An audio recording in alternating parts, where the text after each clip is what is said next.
বাংলাদেশ খেলাফত মজলিস একটি নিয়মতান্ত্রিক সংগঠন। এই সংগঠনের প্রাথমিক লক্ষ্য হলো আল্লাহর জমিনে আল্লাহর দ্বীনকে বিজয়ী করবার জন্য পর্যাপ্ত যোগ্য দায়িত্বশীল গড়ে তোলা।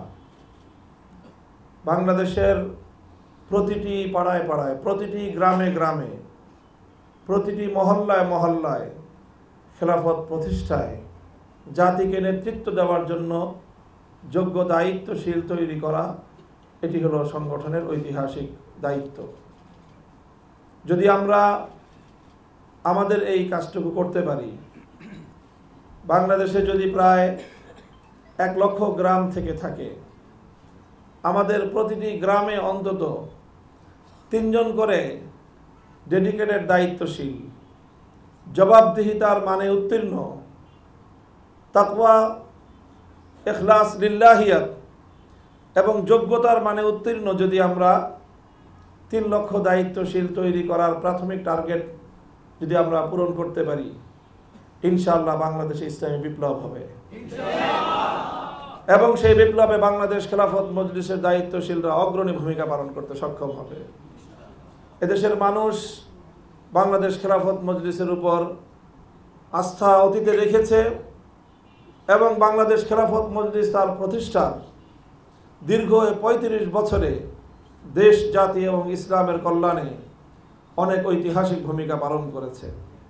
প্রতিষ্ঠার কাছাকাছি সময়ে 1992 সালের অযোধ্যায় উগ্রবাদী হিন্দু গোষ্ঠী কর্তৃক শাহাদাতপ্রাপ্ত বাবরি মসজিদ নির্মাণের লক্ষ্যে 1993 সালের গোড়ার দিকে শাইখুল হাদিস আল্লামা আজিজুল হক রহমতুল্লাহ আলাইহি আহুত ঐতিহাসিক বাবরি মসজিদ লং মার্চের সংগঠকের ভূমিকা পালন করে বাংলাদেশ খেলাফত মজলিস একটি ঐতিহাসিক দায়িত্ব পালন করেছে। ইতিহাস বাংলাদেশ খেলাফত মজলিসকে সেজন্য স্মরণ করবে ইনশাআল্লাহ। ঠিক তেমনিভাবে বিশ্ব ইসলামী আন্দোলনের প্রতিটি ক্ষেত্রে, উম্মার প্রতিটি ক্রান্তিকালে বাংলাদেশ থেকে, বাংলার মাটি থেকে বাংলাদেশ খেলাফত মজলিস যেভাবে নির্যাতিত, নিপীড়িত মজলুম মুসলিম উম্মার সাথে সংহতি প্রকাশ করে তাদের পাশে দাঁড়াবার জন্য যে ঐতিহাসিক ভূমিকা পালন করেছে, বসনিয়া এবং হার্জেগোভিনায় সেই সার্বিয়ানদের আগ্রাসন এবং তাদের নির্মম নির্যাতনের মুখে বাংলাদেশ খেলাফত মজলিস বাংলাদেশ থেকে মুজাহিদ বাহিনী প্রেরণ করবার উদ্যোগ গ্রহণ করেছিল। এমনিভাবে কাশ্মীরের মুসলমান, ফিলিস্তিনের মুসলমান, আরাকানের মুসলমান, যেখানেই মুসলমানের উপর আগ্রাসী শক্তি নির্যাতন চালিয়েছে, বাংলাদেশ খেলাফত মজলিস সেই নিপীড়িত মজলুমানদের অধিকার আদায়ের জন্য সোচ্চার হয়েছে। তাদেরকে আশ্রয় এবং প্রশ্রয় দেওয়ার জন্য তারা বাংলাদেশ খেলাফত মজলিস ঐতিহাসিক ভূমিকা পালন করেছে। আমি আশা করব যে আমাদের নেতাকর্মী ভাইয়েরা আগামী দিনেও বিশ্ব মুসলিম উম্মার প্রতি তাদের এই সহমর্মিতা এবং এই দায়িত্ববোধ উজ্জীবিত রাখবেন এবং সারা পৃথিবীর যেখানেই মুসলমানরা জেগে উঠবে, প্রতিটি জাগরণের সঙ্গে বাংলাদেশের মুসলমানরাও সংহতি প্রকাশ করবে, সেই জাগরণে আমরা অংশগ্রহণ করব। সেই ধারাবাহিকতায় আজ যখন পৃথিবীতে সিরিয়ার ঐতিহাসিক মুসলমানদের বিজয় অর্জিত হয়েছে, সেই বিজয়কে আমরা অভিনন্দন জানাই এবং সেই বিজয়ের মধ্য দিয়ে সারা পৃথিবীর কুফরি এবং তাগুতি শক্তিগুলোকে আমরা বার্তা দিয়ে দিতে চাই, তোমাদের কাল ফুরিয়ে আসছে। সারা দুনিয়াতে ইসলামের বিজয় আসবে, সে বিজয় রুখে দেওয়ার সাধ্য পৃথিবীর কোন শক্তির হবে না ইনশাআল্লাহ। সেই সঙ্গে আমরা আমাদের এই জাতীয় বাংলাদেশের জাতীয় প্রেক্ষাপটে আমরা অতীতের ইতিহাসকে স্মরণ করতে চাই। প্রতিটি আন্দোলন সংগ্রামে দেশের জন্য, দেশের মানুষের জন্য, দেশের মানচিত্রের জন্য বাংলাদেশ খেলাফত মজলিস সর্বদাই সোচ্চার এবং বলিষ্ঠ ভূমিকা পালন করেছে। বাংলাদেশ খেলাফত মজলিস টিপাই বুক বাদবুখী ঐতিহাসিক লং মার্চ করেছে। বাংলাদেশ খেলাফত মজলিস পার্বত্য শান্তি চুক্তির বিরুদ্ধে ঐতিহাসিক লং মার্চ করে বাংলাদেশের 1/10কে ভারতের হাতে তুলে দেওয়ার ষড়যন্ত্রকে রুখে দাঁড়িয়েছে। প্রতিটি দেশ বিরোধী চুক্তির বিরুদ্ধে বাংলাদেশ খেলাফত মজলিস গর্জে উঠেছে।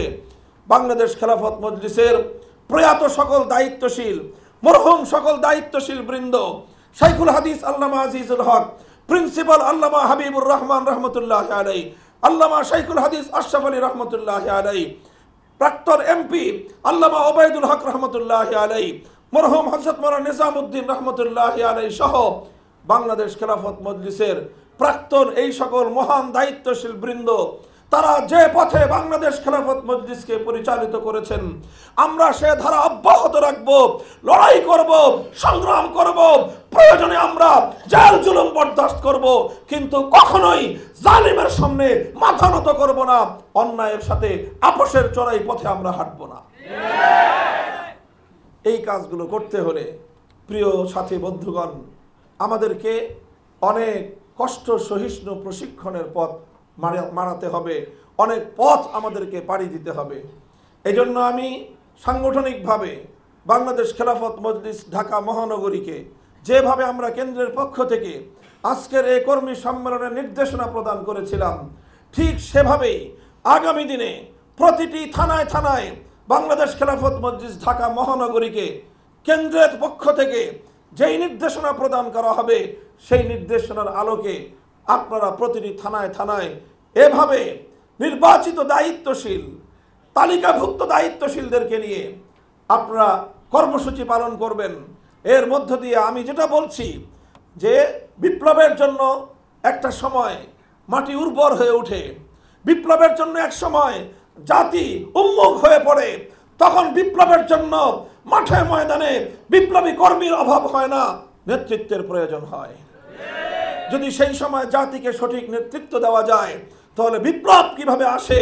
বিগত 5ই আগস্ট বাংলাদেশের ঐতিহাসিক গণবিপ্লব, গণ অভ্যুত্থান, ছাত্র অভ্যুত্থান তার উজ্জ্বল দৃষ্টান্ত স্থাপন করেছে। বিপ্লবের জন্য যখন দেশ প্রস্তুত হয়েছে, ফ্যাসিবাদের মোকাবেলা করবার জন্য জাতি যখন প্রস্তুত হয়েছে, বিএনপির প্রয়োজন হয় নাই, বড় বড় রাজনৈতিক দল জামাতে ইসলামীরও প্রয়োজন হয় নাই, অল্প কয়েকজন তরুণ ছাত্ররা নেতৃত্বের মানদণ্ডে যখন উত্তীর্ণ হয়েছে, আমার আল্লাহ পাক রব্বুল আলামিন ফ্যাসিবাদের মোকাবেলায় এই তরুণ ছাত্র জনতাকে ঐতিহাসিক বিজয় দান করেছে। মনে রাখতে হবে, এভাবে বিপ্লবের যখন সময় চলে আসে, বিপ্লবের যখন উপযুক্ত সময় তৈরি হয়, বিপ্লবের জন্য যখন জাতি, মানচিত্র, মাটি যখন প্রস্তুত হয়, দেশ যখন প্রস্তুত হয়, তখন নেতৃত্বের প্রয়োজন হয়। সেই নেতৃত্ব গড়ে তোলাই একটি সংগঠনের ঐতিহাসিক দায়িত্ব এবং কর্তব্য। কাজেই আমরা বাংলাদেশ খেলাফত মজলিসের প্রাথমিক টার্গেট বললাম, আমাদেরকে গোটা বাংলাদেশের প্রতিটি পাড়ায়, প্রতিটি মহল্লায়, প্রতিটি গ্রামে প্রশিক্ষিত কর্মী বাহিনী, নেতৃত্বের বাহিনী, দায়িত্বশীল গড়ে তুলতে হবে। সংগঠনকে সবাইকে মনে রাখতে হবে, বাংলাদেশ খেলাফত মজলিস সংগঠন, এই সংগঠন আমরা যারা করি, এখান থেকে আমাদের কোনো প্রাপ্তি নাই দুনিয়াতে। দুনিয়াতে শুধু আমাদের দেয়ার জিনিস রয়েছে।